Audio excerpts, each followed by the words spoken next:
intro on that, and then I low-key want to play Minecraft, but I don't know if we're gonna play Minecraft. I would say that for another day. Free. Oh, it's right here. It's right here. Got a lot of shit. This is really just a chill, talky talk type of. I mean, Bad118 was a YouTube channel owned and it's already getting started. Bye, man. Bye. Here we go. YouTubers that became murderers. Which, what the hell is that?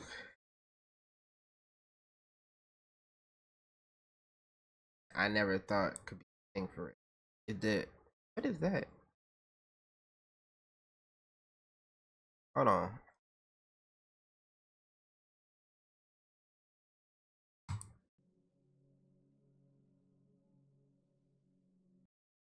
Okay. Vinny Bad118 was a YouTube channel owned and operated by Vincent Battloro from New Jersey. He'd been active on YouTube since 2021 and mainly streamed himself playing sports games like MLB The Show. On September 30, 2025, he went live with another. Vinny Bad118 was a YouTube channel owned and operated by Vincent Battloro from New Jersey. He'd been active on YouTube since 2021 and mainly streamed himself playing sports games like MLB The Show. On September 30, 2025, he went live with another one of these streams. And for someone stumbling onto this live broadcast, nothing about it felt odd. That is, until they started watching and noticed his chat asking him odd questions like, "Are you going to jail?" and "How are you going to get paid in jail?" Things became even more strange when some of his viewers started calling him a killer over and over again. However, this label wasn't an exaggeration. As it turned out, Vincent was hosting this stream less than a day after allegedly ending the lives of 2 teenage girls in a neighboring town, and he didn't seem the least bit remorseful. The incident happened on September 29th, just before 5:30 p.m.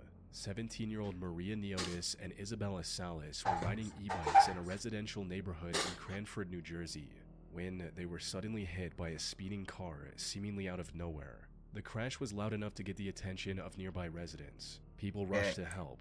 Unfortunately, it was already too late.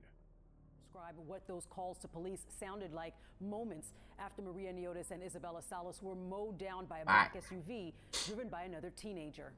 There's a girl on the road and there's a car. Hey, let me go ahead.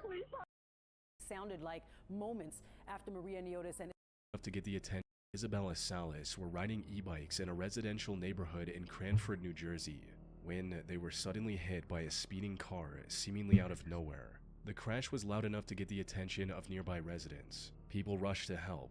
Unfortunately, it was already too late. Describe what those calls to police sounded like moments after Maria Neotis and Isabella Salas were mowed down by a black SUV driven by another teenager. There's a girl on the road and there's a car. Oh my God, please hurry. So there's 2 females?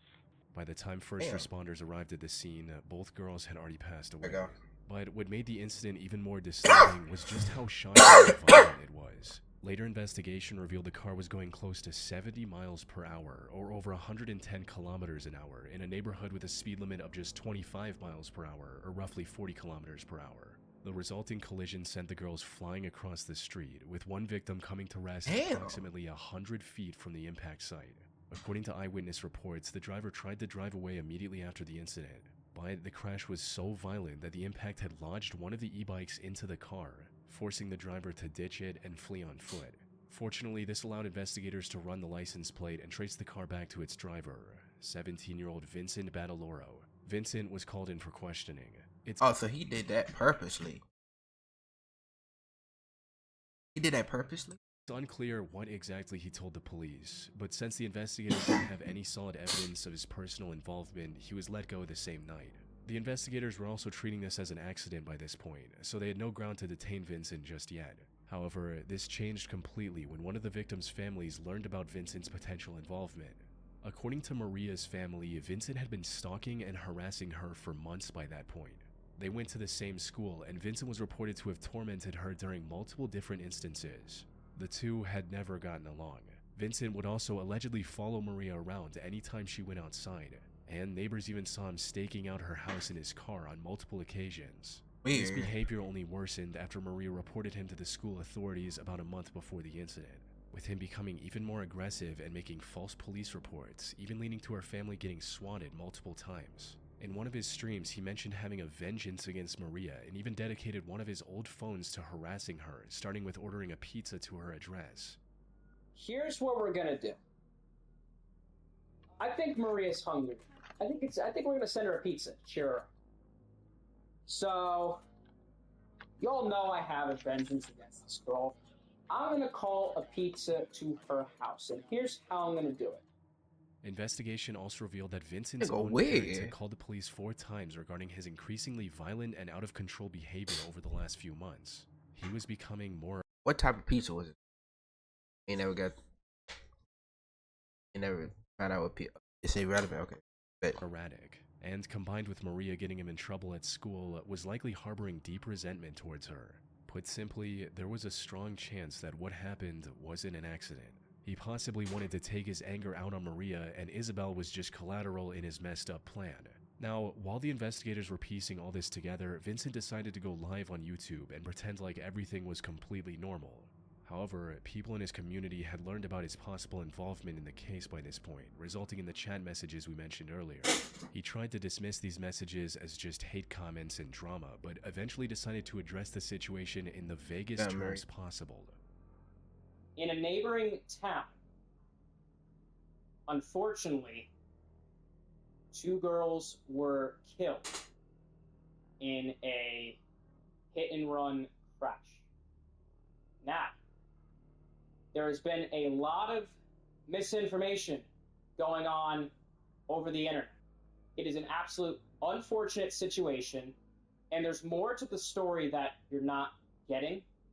But when the time comes, I will explain it in greater detail. He was likely speaking this way to avoid an accidental admission of guilt. However, this stream could still help investigators bring him to justice. You see, while he was live on YouTube, investigators were gathering evidence to prove that he was behind the wheel. This led to the discovery of ring camera footage from a nearby street, showing him speeding in the neighborhood before the incident and then walking back on foot minutes after everything went down. This, combined with eyewitness testimonies, allowed investigators to arrest him a day later on October 1st and charge him with 2 counts of first-degree murder. His channel has since been terminated by YouTube. Prosecutors are also pushing to have Vincent tried as an adult to secure the full sentence they believe he deserves. I hope you get sentenced, nigga.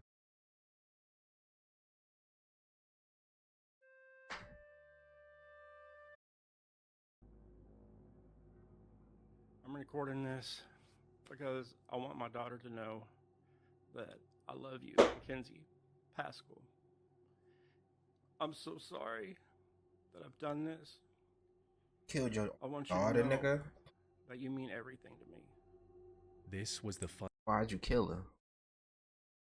Make it make sense, my nigga. Why'd you kill your daughter, nigga?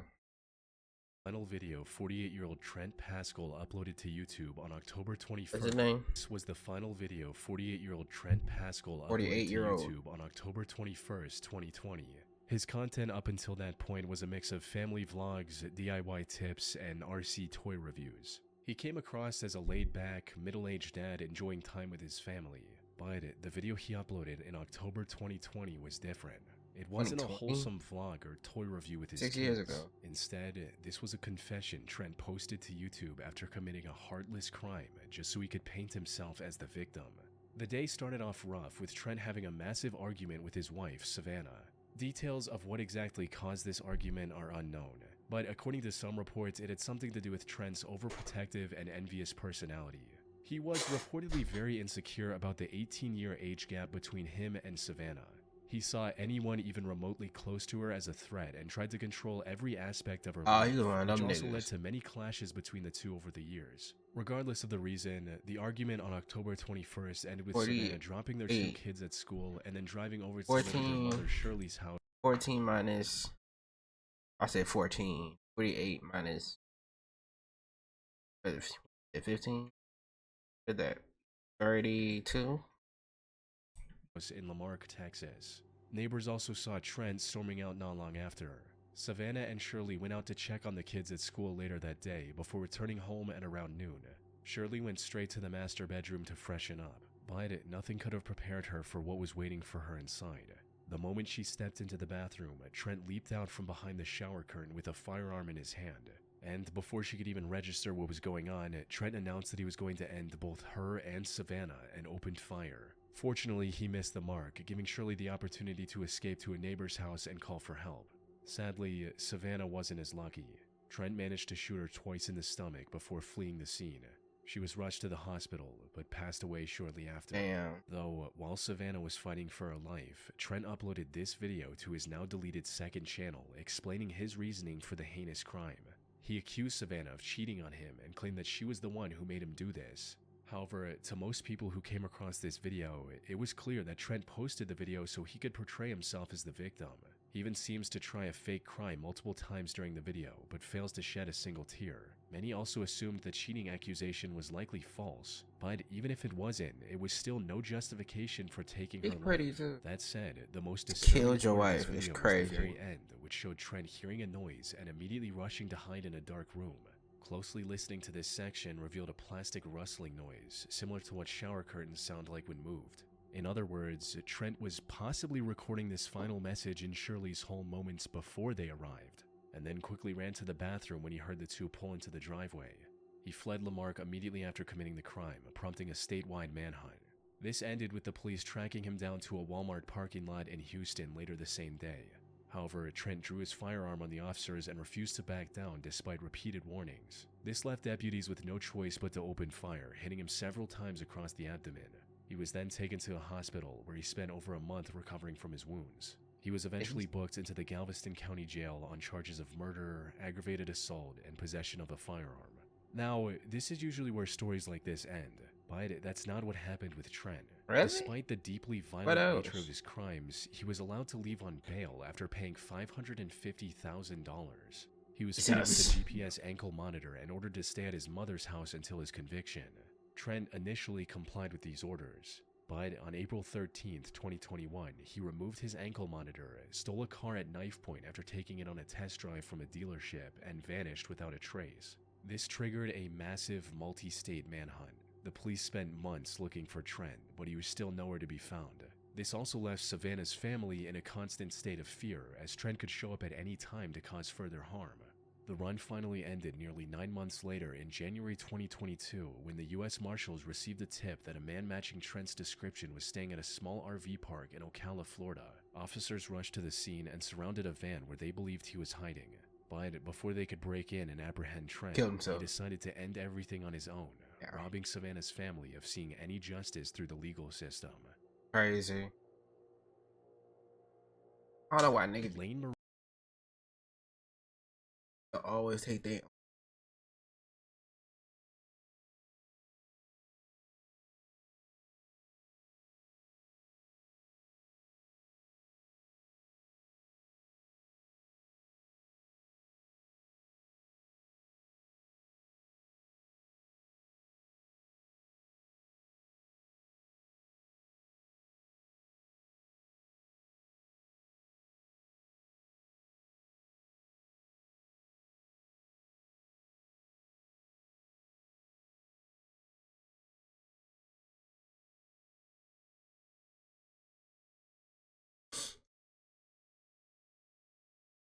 I'm gonna reply to you as soon as I finish this. I have to watch the video. Reese Davis joined YouTube all the way back in September 2009 under the name Seattle for Truth. Davis Why joined have I think I've seen this channel before. Lane Maurice Davis joined YouTube all the way back in September 2009 under the name Seattle for Truth.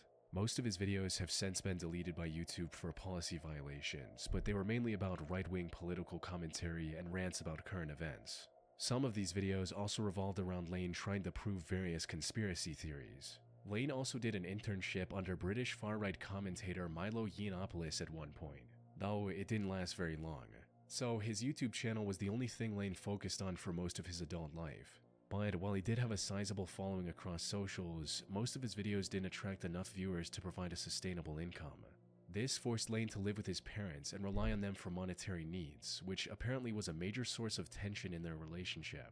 His parents also had differing political views from their son, leading to frequent arguments, especially with his father Charles. And the back and That's forth what on he the night killed. of July 14, 2017 started off as no different. As the argument became more heated, his mother, Catherine, dialed 911 and calmly asked for assistance, stating, "He's not physically threatening us or anything. He just gets out of control and he's ranting about stuff from the internet. He's not working and he just gets on these rampages and he just needs to move on. He just lives on the internet and he gets really worked up about everything that's going on. He needs an intervention of some kind here." The dispatcher instructed Catherine and Charles to keep their distance until the police arrived, but she downplayed the threat, saying she'd seen many similar outbursts in the past and that he wouldn't turn violent. Unfortunately, she couldn't have been more wrong, because just a few minutes later, Catherine dialed 911 again, and this time in a far more frantic state, screaming phrases like, "He stabbed him," and repeating, "He's dead," over and over again. Oh my God. Officers were already on their way from the first call Catherine made and reached the house within minutes. Inside, they found Charles lying on the floor with his clothes covered in blood. According to reports, Lane became even more aggressive after the first 911 call and stabbed his father multiple times with a kitchen knife. By the time police arrived, Charles had already passed away. Lane likely regretted his decision immediately, as officers saw him standing outside the front door with his hands in the air, waiting to be arrested. He later pleaded guilty to second-degree murder as part of a plea deal and was sentenced to 17 years in prison. His He YouTube should've got channel more. now sits completely abandoned. I haven't been to the grocery store in He months should've got because more. this delivery service offers 17 years hundreds just of off that. high-quality, non-GMO groceries. 17 years is a recipes long time. I ain't on gonna the cap. list daily. Jesus, And nigga, the 17. Like, any other nigga would have In got many at of these least cases, 20 the or transition from content creator to criminal 35. is marked by a clear, calculated decision. But with Jessica Worsham, known online as the Indigo Mystic on YouTube, the path was much more blurred, with her channel serving as a digital diary for a woman who is visibly losing her grip on reality. Jessica started her channel in 2013 to post occasional videos on whatever topics grabbed her interest that day. Her content was relatively harmless, with nothing too attention-grabbing, at least at first. As her personal life began to fracture, the tone shifted dramatically. It started with her getting divorced from her husband. It's unclear what the reason for this divorce was, possibly something to do with her deteriorating mental state. Regardless of the reason though, it left her in charge of her 2 daughters. However, she didn't have any place to stay at the time. So, one of her friends allowed her to stay at one of their properties for free until they found a buyer for it. They were likely expecting to sell the home in a few months, but the process ended up taking 3 long years. And when it was finally time to hand over the keys, Jessica intervened. Instead of being grateful for being able to stay there for 3 years for free, she refused to leave and even took her friend to court over it. She understandably lost in court and was forced to move out.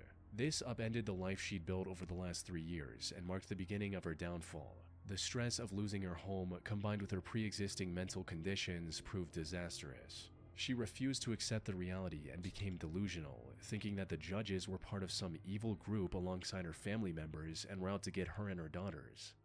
So the first person I would like to mention is Alan Berriman. He is my uncle, and he has been working with my other family members, one Angie Griffith. She lives in Danielsville. And also a Denise Cantrell, who is my maternal parent. And my sister, Crystal Christian, okay? They've all been working in league with a judge, a magistrate judge that works at the Jackson County Courthouse named Benjamin Green. He's been doing under-the-table type things that he's not supposed to be doing, and Alan Berryman and those mentioned afterwards have been in league with this particular judge individual and to steal my home from me. They wasn't even Jessica in your began house posting to videos begin ranting with. about these made-up conspiracies, like how the government was trying to depopulate the world with the COVID vaccines. She was clearly losing her grip on reality, even posting videos directly addressing the judge she believed had wronged her in the past. Anyway, this message is for Benjamin Green. I know you're watching me, and I know you're scared. And you should be. Dingledorf, he's too scared. He's too scared to even try to communicate with me telepathically, but you're scared, aren't you, Benji? Ben. Good old Benji. You used to be a good person, didn't you, Benji? You did. Fucking crazy. Benjamin. Crazy as hell. You used to actually have Wait, a what? desire. Ben. Good old Benji. You used to be a good person, didn't you, Benji? You did. You used to actually have the desire for justice. And the desire to do good by people. What happened? What happened? Did you let the greed of the world get to you? Did you let that secret society that you're a part of talk you into all this stuff? However, this was only the beginning. The situation truly began to unravel when her ex-husband filed for custody of their 2 daughters in mid-2021. Jessica didn't have a solid roof over her head and wasn't sending the 2 girls to school either. Her behavior online was also becoming more and more erratic with each passing day. In addition to her rambling about topics that made little sense, she also posted videos waving around the firearm she had, threatening anyone who wanted to get in her way. Put simply, she was becoming dangerous to her own children. Her ex-husband filed for temporary custody until Jessica found proper residence and got professional help for her degrading mental state. But in her delusions, Jessica saw this as yet another attack on her from the same group that took away her home. Today is a rather unfortunate day, to be honest with you. I'm actually going to court today against some people that are trying to take my children from me. The same people that took my home from me. the Jackson County court system. She still could have had a chance to stay with her daughters, but on the day of the hearing, she refused to enter the courthouse, further highlighting her unstable mental state to the judge. The custody was awarded to her ex-husband until Jessica was deemed capable of resuming responsibility. This was a chance for her to actually work on improving her situation, but Jessica didn't see it that way. Sadly, she was already too far gone and decided to go on the run with her daughters instead. She stayed on the move for the next couple of months, moving from place to place, all while posting increasingly unhinged monologues on YouTube. Please don't tell me she did something to the daughter. Don't say that. I hope she did.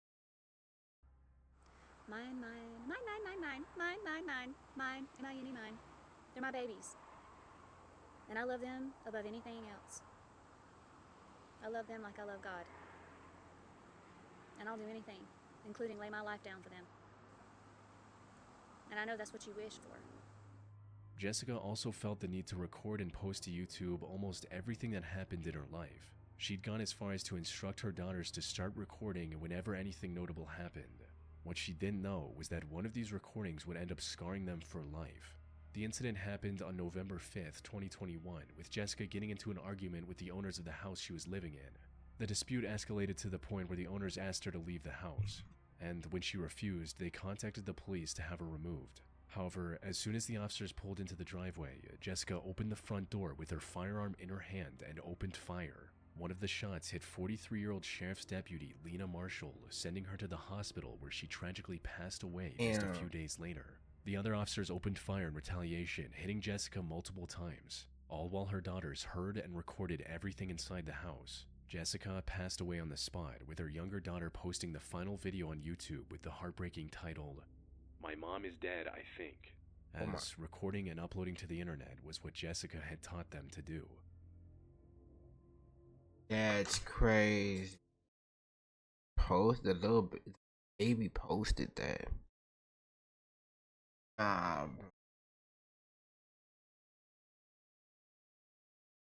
That's insane. Doing it well.